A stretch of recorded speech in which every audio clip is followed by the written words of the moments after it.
Salut à tous les amis, j'espère que vous allez bien. Ça me fait vraiment plaisir de vous retrouver pour une nouvelle vidéo, un moment de douceur et de partage, et surtout de MCU.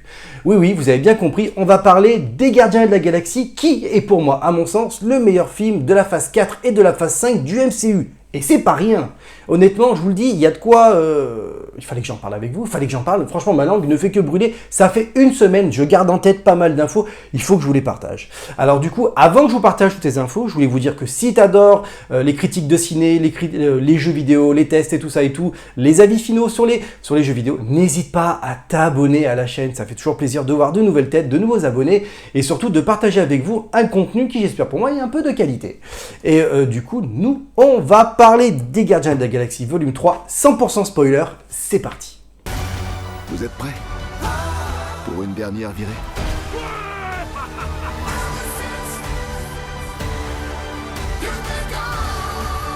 Nous nous envolerons tous ensemble, à travers l'infinité de ce merveilleux ciel.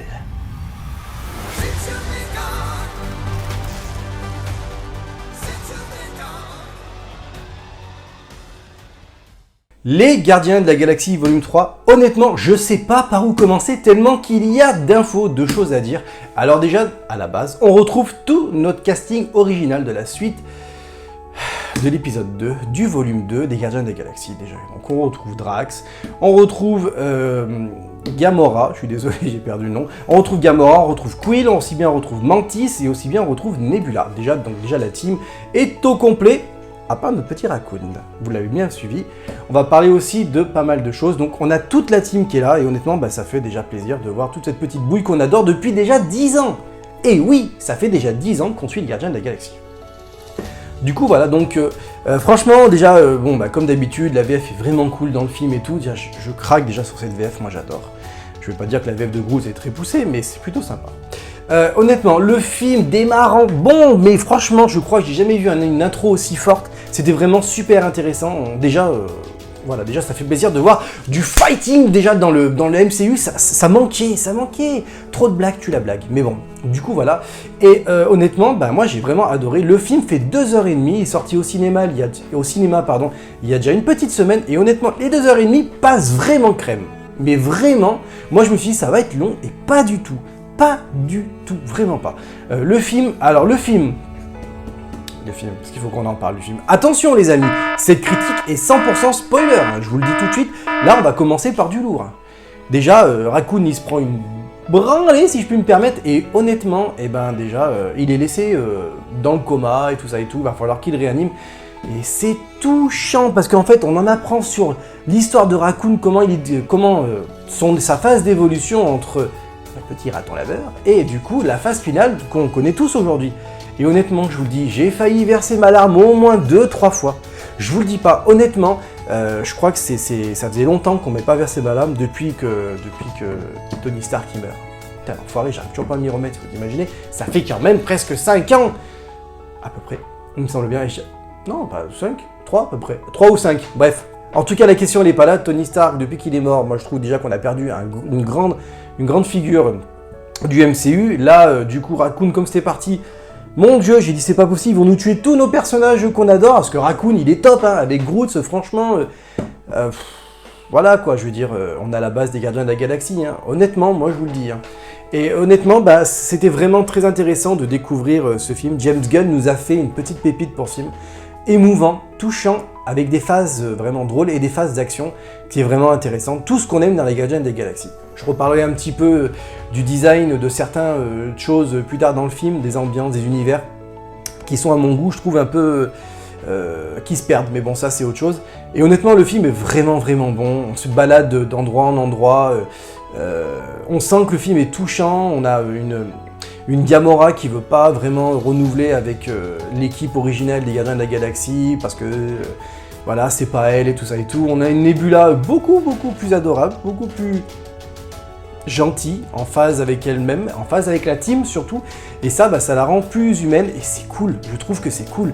Le personnage de Drax est un peu plus travaillé. C'est bien dommage d'ailleurs que Dave Bautista ne veut pas reprendre son rôle, pour un volume 4, s'il y aurait un volume 4. Voilà, c'est compliqué. Je ne parle pas de fin, je parle bien sûr de contrat avec Marvel MCU, c'est bien dommage.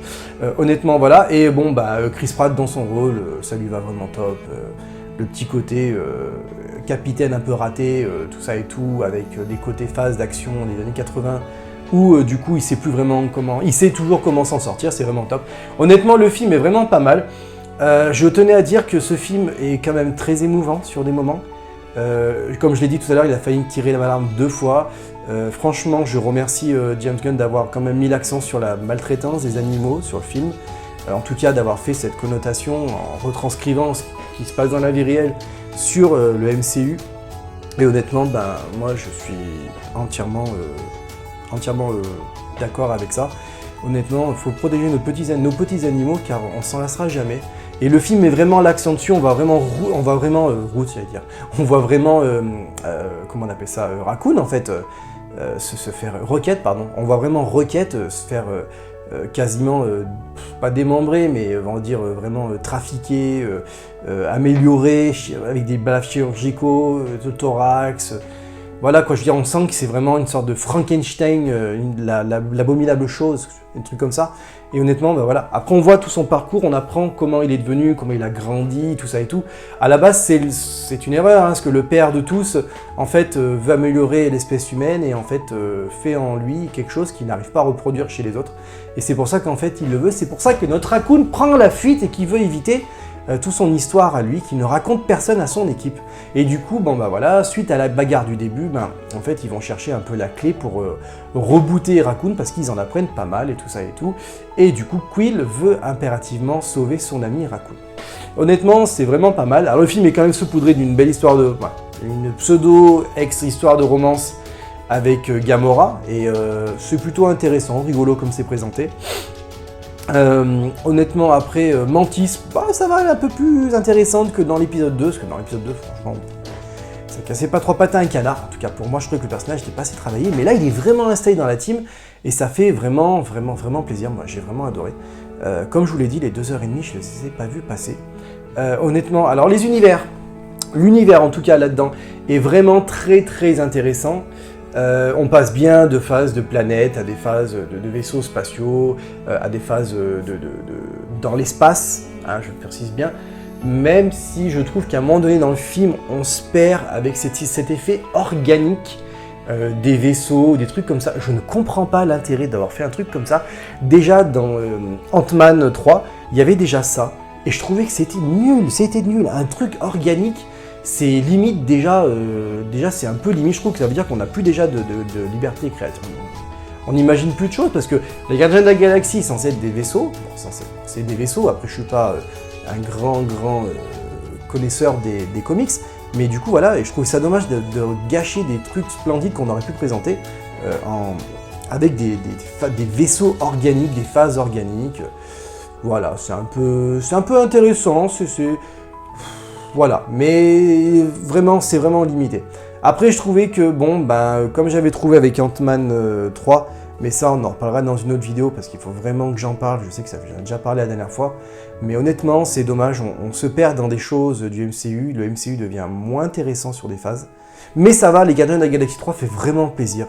Honnêtement, je crois que c'est le meilleur film de la phase 4 et de la phase 5, pour moi en tout cas. Après, j'ai pas vu les autres films, mais honnêtement, c'est vraiment dommage de ne pas avoir plus de films comme ça, qui mettent l'accent sur plusieurs points. Et voilà, comme je l'ai expliqué, s'est fait torturer, Raccoon, il découvre des amis un petit peu modifiés, c'est-à-dire, mais ça fait un peu peur quand même à des moments, avec des lapins où ils lui ont cousu la bouche, ils lui ont mis un haut-parleur sur la place de la bouche, ou aussi bien un phoque qui est en chaise roulante et tout ça. Il y a plein de trucs comme ça, et on voit que Raccoon, en fait, c'est un petit bébé qui tu vois, en fait, va apprendre à découvrir des amis, tout ça et tout, et jusqu'au jour où il y a ce moment de rébellion et tout, et il veut partir et tout, et puis voilà, qui Raccoon, en fait, apprend à développer son intelligence, et il devient vraiment très fort. Alors, le grand méchant de l'histoire, c'est le père de tous. Ouais, c'est pas vraiment un méchant, c'est plus un scientifique fou, perdu, un peu dans un endroit de l'univers où, voilà, tout le monde s'en fout, en fait, un peu, et qui reconstruit une sorte de Terre 2, il me semble bien, une contre-terre. Parce que je confonds en ce moment avec la série Flash où j'ai Terre 38, Terre 32, Voilà, je voulais pas dire de conneries, donc du coup voilà. Et honnêtement, non, ça passe, c'est un excellent film. Moi, j'étais pas le seul quand je l'ai vu. On est sorti du cinéma vraiment conquis de ce film avec des beaux effets spéciaux, des belles morales à certains moments, franchement, des moments très très touchants. Franchement, ouais, avec des phases d'action, des phases vraiment belles, bon, bah, avec un dénouement quand même final qui est très intéressant, où on arrive quand même à sauver, parce qu'il faut quand même savoir que pendant 1 heure et quart, l'histoire se tourne autour de Raccoon, d'essayer de sauver Raccoon et tout ça et tout, donc Rocket, pourquoi je dis Raccoon moi? Rocket. Et du coup c'est très intéressant, c'est très émouvant, on en apprend beaucoup sur lui, et c'est là où ça a failli me tirer ma larme quand même déjà une fois. Déjà en 1 heure et quart ça a failli me tirer ma larme, c'est déjà pas facile. Après sur le reste du film honnêtement c'est très intéressant, la bande son est vraiment top, c'est pas la meilleure chanson que j'aurais choisie dans cet épisode là, mais c'est très intéressant. C'est différent, ça présente une phase un peu plus cool, moins fun, plus décontracte. Plein de couleurs et tout ça et tout, les représentations de l'espace sont vraiment top, les vaisseaux comme je l'ai dit tout à l'heure c'est vraiment top. Honnêtement non, il y a vraiment de quoi faire, il y a la base du MCU quoi, il y a vraiment tout ce qu'on peut faire dans ce qu'on appelle le vieux MCU. Je le dis comme ça parce qu'il faut vraiment que j'en parle dans une vidéo. Et du coup voilà, donc c'est très intéressant. Après bon voilà, ils vont aller récupérer la clé pour sauver Rocket cette fois-ci. Une fois sauvé tout ça et tout, ils vont sur Terre 2, Terre contre Terre. Et du coup ils vont parce que du coup il veut le cerveau de Rocket parce que il veut comprendre pourquoi son cerveau a tant muté, tout ça et tout. Et honnêtement, moi, j'ai vraiment adoré ce moment, ce film et tout ça et tout. Franchement, ça faisait du bien un peu de voir un film avec des bases traditionnelles et une grande nouveauté. Et bon, du coup, comme vous en doutez, à la fin, il trouve le grand méchant, il lui éclate sa gueule, il sauve tout le monde, et patati, la morale et tout fait que, bon bah voilà, Raccoon... Rocket, décidément, Rocket, je sais pas pourquoi je dis Raccoon. Rocket veut vraiment sauver donc tous ses semblables et tout, parce qu'il retourne là où il a été torturé et mis en captivité pendant tant d'années. Et honnêtement, du coup, ça passe vraiment bien. Non, voilà, donc avec Peter et tout, il sauve tout le monde et tout, donc... Non, et toute l'équipe et tout. Non, c'est vraiment un excellent film du MCU, franchement, honnêtement, ça fait vraiment plaisir. Alors du coup, vous me direz, dans ce MCU, il y a quand même 2 fins alternatives comme d'habitude. Alors du coup, la première, c'est que à la fin... Alors déjà, avant de parler des fins alternatives, du coup, il y a quand même, faut savoir que du coup, notre film se termine sur une touche assez originale. En fait, les Gardiens de la Galaxie, comme on les connaît, sont dissous. Déjà, on n'aura plus la même équipe. Comme on appelle ça, Mantis part de son côté. Nebula, elle, du coup, veut protéger un petit peu le sort de vaisseau, planète où ils sont, là. Drax, lui, va s'occuper des enfants, parce qu'en fait, voilà, c'est pas son truc. Gamora, elle, retourne avec les pirates de l'espace et tout ça et tout. Qui, d'ailleurs, suite en passant, c'est plutôt cool. On a l'apparition de Sylvester Stallone, moi j'ai vraiment kiffé. C'est très léger, hein, franchement. Il a dû prendre beaucoup d'argent pour cette apparition, mais c'est très léger. Ça passe vraiment bien, c'est plutôt cool. Et du coup, Chris Pratt, lui, qui décide de lui-même, en fait, d'arrêter de sauver la galaxie et du coup de vouloir retourner chez lui sur Terre pour profiter de son grand-père et tout ça et tout. Et ça se termine comme ça. Donc on a une nouvelle équipe des Gardiens de la Galaxie avec du coup Kragin, du coup, qui vient se mettre avec Raccoon, Groot, comme d'habitude. On a aussi une enfant qu'ils ont sauvée, je sais plus son nom, j'ai perdu le nom, je suis désolé. Je sais plus trop. Tant pis, ça me reviendra plus tard, je vais essayer de prendre mes notes, mais non, du coup non. Et on a le chien de l'espace qu'ils ont envoyé il y a des années en arrière, qui fait de la télékinésie, qu'on a vu dans l'épisode 2. Et du coup, ça, c'est, faut savoir, les nouveaux Gardiens de la Galaxie, car comme vous le savez, les Gardiens de la Galaxie, déjà, dans l'œuvre qu'on regarde, n'est pas l'équipe originale. Déjà, ça c'est sûr, fait partie d'une équipe, et les équipes, il y en a 3 tonnes dans les Gardiens de la Galaxie, en tout cas avec plusieurs phases. Donc comme ça au moins c'est réglé, et le film se termine sur une bonne note, avec tout le monde et tout qui est vraiment content de partager les Gardiens de la Galaxie, et notre ancienne équipe qui dissout, qui part un peu se retrouver à travers l'univers pour ses quêtes personnelles. Maintenant qu'on a parlé de la fin, on va parler des scènes génériques. Donc du coup on retrouve Quill, du coup qui est sur Terre avec son grand-père et tout ça et tout, qui mange des céréales, qui parle du voisin et tout ça et tout, donc c'est vraiment une petite fin. Et du coup, la deuxième qui est... je sais plus, c'est très intéressant, ça, c'est très très intéressant de plus savoir la deuxième fin du MCU. Mais du coup, voilà, on a quand même un message qui nous explique que Star-Lord reviendra. Et c'est là tout ce qui est intéressant, c'est qu'en fait, c'est bien dit, Star-Lord et non les Gardiens de la Galaxie. Ce qui veut dire que déjà on n'aura plus vraiment l'équipe comme on a connu, et je suis même pas sûr qu'on aura un Gardien des Galaxies volume 4. Parce que je pense pas que les personnages soient tout aussi intéressants. C'est beaucoup plus fantaisiste, moins réel, vous me direz, dans le MCU qu'est-ce qui est réel? Mais on va dire moins avec cette connotation de base réelle. Personnage en tout cas plus humain. Et du coup voilà, donc moi j'ai hâte de voir ce que va nous présenter un peu la phase 5 du MCU, car honnêtement c'est vraiment très très cool.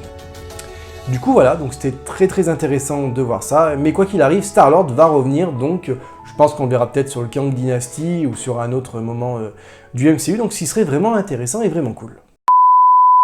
Voilà les amis, ça m'a fait plaisir de vous avoir retrouvé pour une critique ciné sur les Gardiens de la Galaxie volume 3. N'hésite pas à t'abonner si c'est le cas.